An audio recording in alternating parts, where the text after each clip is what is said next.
Hindi po kayo mag-isa. So, hindi po kailangan talaga ang nagdadalang pera. Bakit kayo kailangan nagdala pera?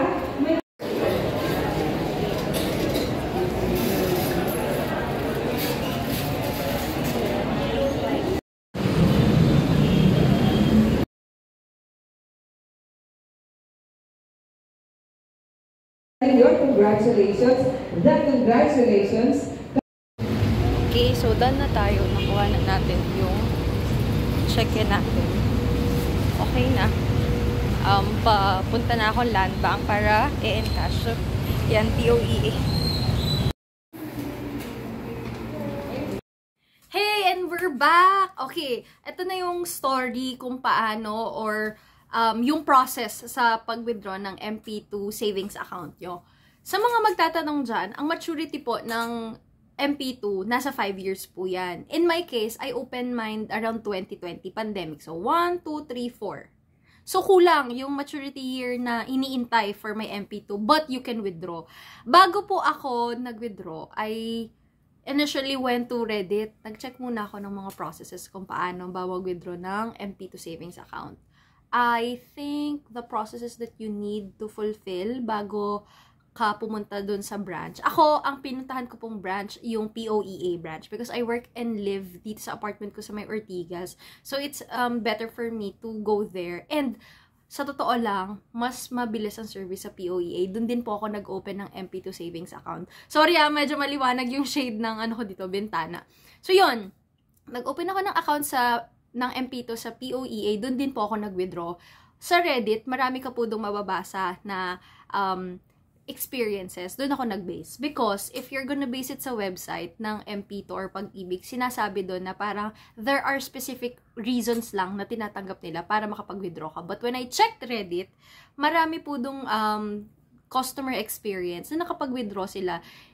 Kahit na hindi sila disabled, di sila nagkasakit, di sila na hospital, yung mga emergency situations na yon, kahit hindi present yon, nakapag-withdraw sila. In my case po kasi, I needed the money for my tuition fee because I am pursuing my studies in law. So, yun yung pinaka-ultimate reason ko, and I think valid naman siya. But, hindi po siya pasok dun sa criteria ng nagkasakit, may namatayan, nawalan ng kamay, nawalan ng trabaho. But, I was able to withdraw my money. So, ito na po yung process natin and I'm going to list this down.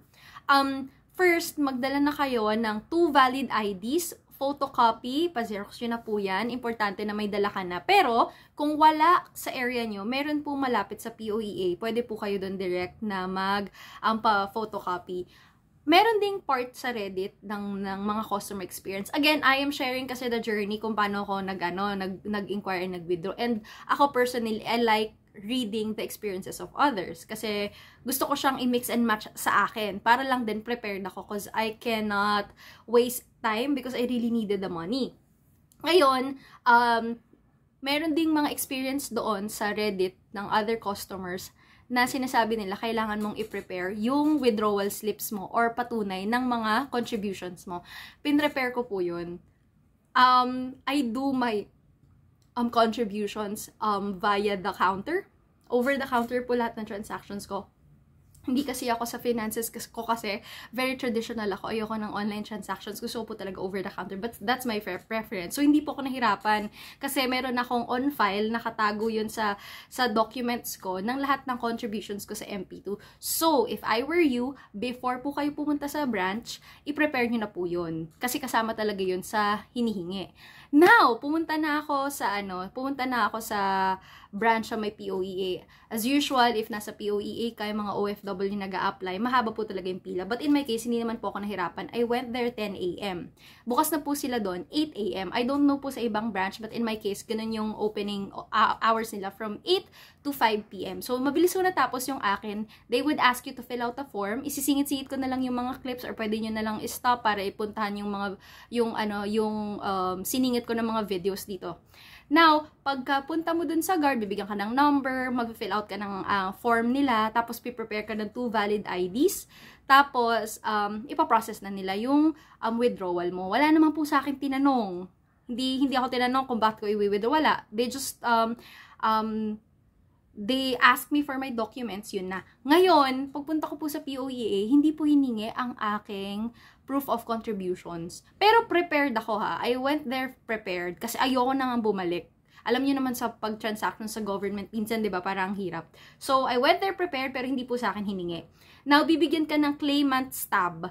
Yung claimant slip na yon, itago mo yon kasi yun yung gagamitin mo kapag i-redeem or kukunin mo na, i-collect mo na yung check mo. In my case, I went with check. Pwede ka rin naman yung fund transfer. Ayoko po yun. Gusto ko talaga yung physical check. I am a traditional, very traditional when it comes to handling my finances. Gusto ko talaga yung physical. Yung pupunta ako sa bangko, i-withdraw ko siya, i-encash ko siya, tapos i-transfer ko siya sa account ko. Ganun ako. But, kung kayo gusto nyo na ilagay na siya agad-agad, yung ipasok na agad siya dun sa chosen bank account nyo, may option po dun. So, fund transfer, or kung gusto nyo check, tapos ililipat dun sa chosen bank nyo, pwede rin. Ang bank po, syempre dito, land bank. Marami po kasing land bank sa area dito sa work ko eh. So, madali lang for me. May malapit na land bank eh. So, I went with check, and you would wait for 20 working days. I-message po nila kayo, ite-text nila kayo. Ako, parang 15 or 6 on the 16th day, may nag-text na sa akin. Kaso kasi naka-field work ako, di ko siya agad nakuha. Today ko lang siya nakuha eh. Maaga silang nag-message na nandun na daw yung check ko, pwede na daw i-pick up. So, 20 working days, i-max out nyo na expectations nyo. Pero yung case ko, maaga nilang ni-release yung check ko. So, yun na. Pagpunta ko doon, pumunta ulit ako doon sa branch sa POEA. Tapos, 8 to 5, maaga ako as usual pumunta para mabilis akong matapos. Magbibigay kayo ng 2 valid IDs. So, prepare 2 valid IDs kahit saan kayo pumunta pag makikipag-transact with government. So, yun yung bibigay mo. Tapos, yung claimant slip. Yun yung una mong slip na kinuha dun sa time na apply ka ng for the withdrawal. Tapos, yun na. Nakuha ko na yung pera ko. It's a check sa, tawag dito sa land bank, tapos in-encash ko na rin siya today sa land bank. Now, yung mga questions on maturity. Syempre, dahil hindi ko po natapos yung 5-year plan for the MP2 savings, hindi ko po nakuha yung full interest ng money. Pero syempre, meron pa rin na kinita yung pera ko. I'll try to insert a breakdown kung magkano. Pero for my privacy siguro, wag na lang. Pero kung naghulog ako ng 2020, hindi ko makukuha yung full na interest for this year. Yun lang naman yung yun lang naman yung computation, and may mga less na charges pa rin yun. Pero, para rin ako nag-ipon sa bangko na mas malaki ng konti, di hamak, ang nilaki ng pera ko compare kapag sa bangko ko po siya nilagay. Sa ganung amount, malaki na yung nakuha kong pera. So, yun. I hope you guys learned something dun sa mga taong natatakot mag-withdraw ng MP2 nila kasi nga hindi sila pasok dun sa criteria ng emergency situations na nilatag ng pag-ibig. Pwede mong ma-withdraw. Yun nga lang, hindi mo makukuha yung full maturity amount ng interest ng kinita ng pera mo dahil nga nag-pre-withdrawal ka or nag-premature withdraw ka on your MP2 savings account. Pero kung ikaw katulad ko na may kailangan talaga or may pinaglalaanan, pwede mo siyang makuha. Kasi at first natakot din ako, yala, baka hindi ko makuha yung MP2 ko, kailangan ko pa naman ng pera. Parang ganyan. You can always do that. Tapos, pili na lang kayo ng nearest branch. I read sa ibang customers na nagsha-share na experience nila, may mga branches daw po na hindi ina-accept yung withdrawal ng MP2. May mga nabasa akong gano'n na. So, bago ka siguro mag-process, check, call yung hotline kung ano yung mga branches na tumatanggap ng processing ng withdrawal. In my case, kung gusto nyong gayahin yung sa akin or nag-work kayo in Ortigas or Mandaluyong, kasi malapit lang yung POEA yun.